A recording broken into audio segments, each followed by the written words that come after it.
Hello my YouTube family, welcome to my new video।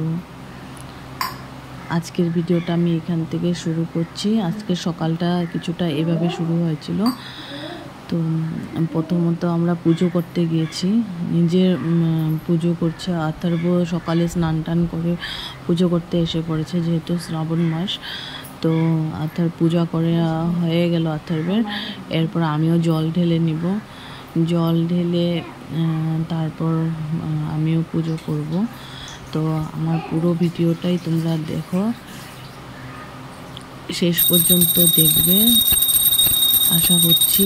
আর ভিডিওটা ভালো লাগলে অবশ্যই চ্যানেলটাকে সাবস্ক্রাইব করবে, একদমই ভুলবে না চ্যানেলটাকে সাবস্ক্রাইব করতে। তো দেখো আমার পুজো করা অলমোস্ট ডান। তো সেরকমভাবে আমি পুজো করতে পারি না, যতটুকু জানি আমি ওইভাবে পুজো করি। তো পুজো হয়ে গেছে, এরপর আমি চলে আসছি রান্নাঘরে, রান্না করব। অনেক সকালে উঠেছি, তো সব সকালই করে নিচ্ছি। তো এবার রান্না করব, কেননা সকাল অর্থাৎ ভাত খাবে। তো ওর জন্য ব্রেকফাস্ট করেছে, কিন্তু ভাত না হলে ওর হবে না। তো যার জন্য ভাত বানাচ্ছি আমি এত সকালে। তো দেখো প্রথমত আমি ডালটা বসিয়ে দিয়েছি একটা চুলাতে, আরেকটাতে আমি ভাত বসাবো। আর আমি আগের ভিডিওতেও তোমরা দেখেছো যে আমি এরকম সসপ্যানেই ভাত বানাই। আমরা 3 জনই লোক, তো অত তো আর খাবো না, যার জন্য সসপ্যানেই হয়ে যায় আমাদের। আর আমরা প্রেশারের ভাত খাই না, এটাও জানো তোমরা। তো দেখো, আর আমার আওয়াজটা অনেকটা বসে গেছে, তো এটা যার জন্য আমার কথাগুলো এরকম হচ্ছে। তো খুব অনেক ঠান্ডা লেগেছে আমার, যার জন্য আমার কথাগুলো এরকম হচ্ছে। তো এই দেখো ফ্রিজে মাছ ছিল, মাছটাও বের করে নিয়েছি, জল দিয়ে রেখেছি। পুরো আইসে ছিল, তো এর জন্য পুরো জমে গেছে। এখন জল দিয়ে নিয়েছি, একটু পর ছেড়ে যাবে। আর এখানে আমি কিছু টুকটাক সবজি কেটে নিচ্ছি, যেমন বেগুন গুলো কাটছি, আর আলু খোসা ছাড়িয়ে নিচ্ছি। আলু বেগুন দিয়ে মাছ দিয়ে, রুই মাছ ছিল এটা, ওটার ঝোল করব।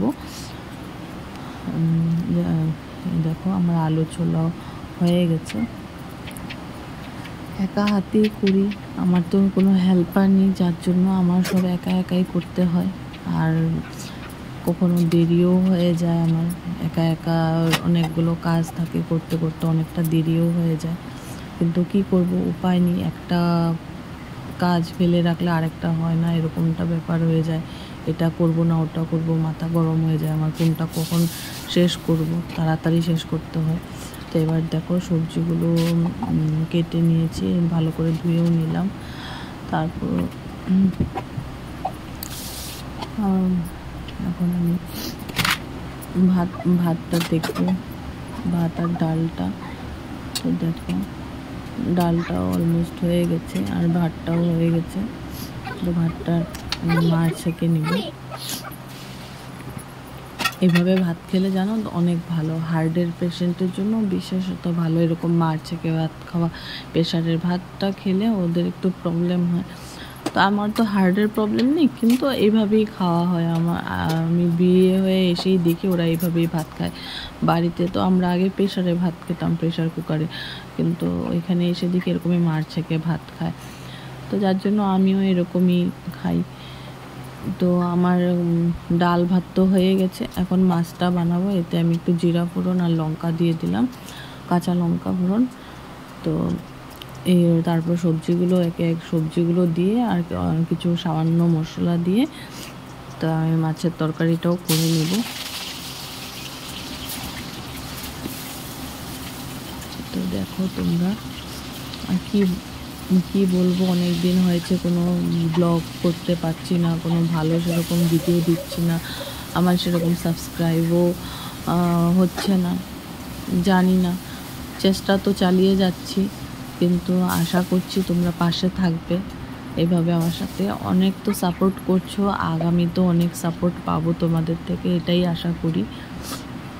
তো দেখো আমার এদিকে মাছের তরকারিটা আমি না আগে এরকমই করি, কেননা তরকারিটা হতে একটু সময় লাগে, যার জন্য আমি আগে তরকারিটা বসিয়ে দিই আর আরেকটা চুলাতে মাছগুলো ফ্রাই করে নিই। তো সেটাই করব। আমি এখন মাছগুলো বরফ থেকে ছাড়িয়ে নিয়েছি, এখন এগুলো ভালো করে ধুয়ে নিচ্ছি। আর এদিকে দেখো আমি কিছু কাঁচা লঙ্কা রেখেছিলাম বাটিতে জলে, ওগুলো আঠায় মানে ধরছে। ও যে এত ভালোবাসে জল ধরতে, তো দেখো ওদিকে জল ধরছে আর আমি এদিকে মাছগুলো ধুয়ে নিচ্ছি। মাছগুলো ধোয়া হলে মাছগুলো আমি ফ্রাই করে নিব, তারপর ঝোলটা ফুটবে যখন ঝোলে দিয়ে দেব। তো হয়ে গেল সিম্পলি, আর আমার খুব জলদি হয়ে যায় এভাবে রান্না করলে।